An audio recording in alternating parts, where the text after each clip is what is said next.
Dear students, आज हम बात करेंगे डिविडेंडो थ्योरम पे और समझते हैं कि इसको किस तरह से हम आम लाइफ में अप्लाई कर सकते हैं। फॉर एग्जांपल, एक एग्जांपल से कंसेप्ट समझते हैं।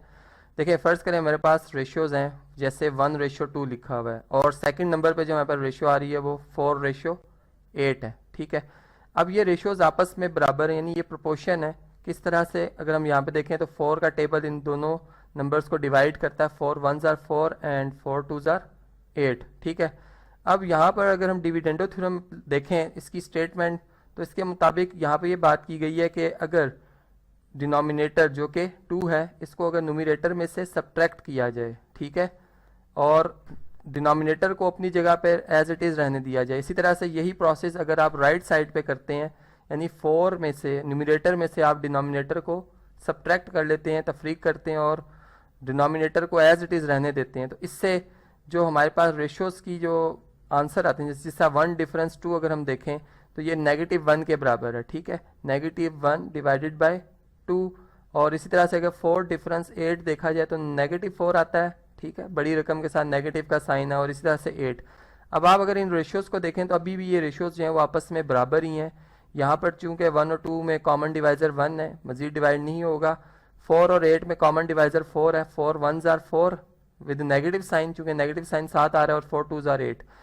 आप देख सकते हैं कि राइट साइड और लेफ्ट साइड आपस में बराबर है।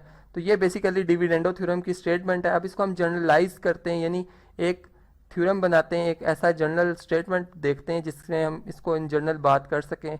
यहाँ पे फ़र्ज़ करते हैं कि 1 जो है वो ए है, 2 जो है वो आपके पास जी बी है। ठीक है, इस तरह 4 जो है वो सी है, और 8 जो है वो हमारे पास डी है। अब ये 4 मुख्तलिफ जो हमारे पास क्वांटिटीज़ हैं। ठीक है, और अब स्टेटमेंट को दोबारा से मैं यहाँ पे लिखता हूँ, जैसे मैंने ऊपर बयान किया था कि अगर A/B यानी 1:2 जैसे बराबर है किसके जी, 4 यानी 4:8 के, इससे हम लिखेंगे C/D के, देन तो यहाँ पर हम ये बात साबित करेंगे क्या कि 1 यानी 1 चूँकि न्यूमरेटर था, इसका A हमारे पास आएगा। A में से डिनोमिनेटर B माइनस कर दिया जाए और फिर B से इसको डिवाइड किया जाए। इसी तरह से यही प्रोसेस राइट साइड पे भी किया जाएगा कि C में से D को सब्ट्रैक्ट किया जाएगा और फिर D से डिवाइड किया जाए, तो रेशियोज़ बराबर आती हैं। ये बेसिकली हमारा थ्योरम है जिसको अब हम प्रूफ कर रहे हैं। ठीक है, तो प्रूफ स्टार्ट करते हैं। आप जानते हैं कि थ्योरम का प्रूफ हमेशा गिवन से स्टार्ट किया जाता है। तो गिवन हम लिखते हैं यहाँ पर A/B और C/D जो है आपस में बराबर हैं। अब रेशियो की जो सेकंड शेप होती है, जिसको हम फ्रैक्शन की शेप कहते हैं, A/B, और इसी तरह इसको हम C/D लिखते हैं, ये यहाँ पर हम दर्ज कर सकते हैं। ठीक है, अब यहाँ पर जो हमने रिजल्ट प्रूव करना है, इसमें A डिफरेंस B लिखा हुआ है, यानी A में से B को माइनस करना है।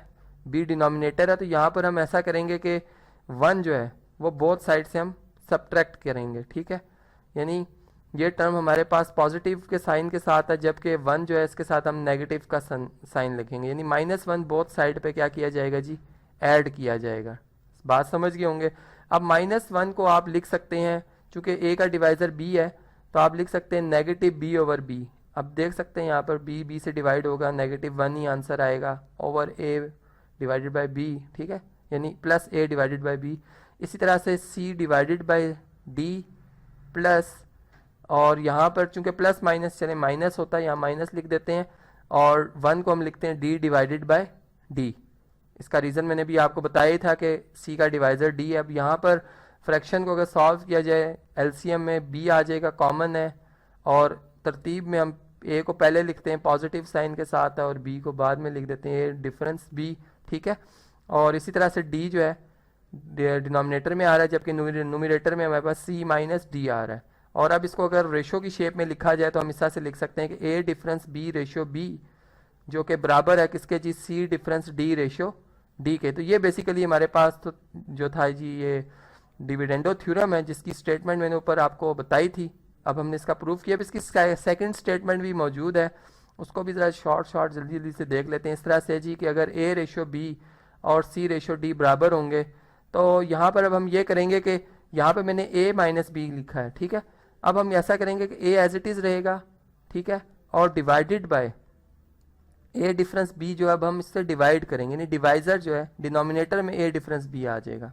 ठीक है, इसी तरह सेम प्रोसेस यही यहाँ पर राइट साइड पे किया जाएगा कि C divided by C difference D। तो तब भी रेशियोज जो हैं वो आपस में बराबर रहेंगी।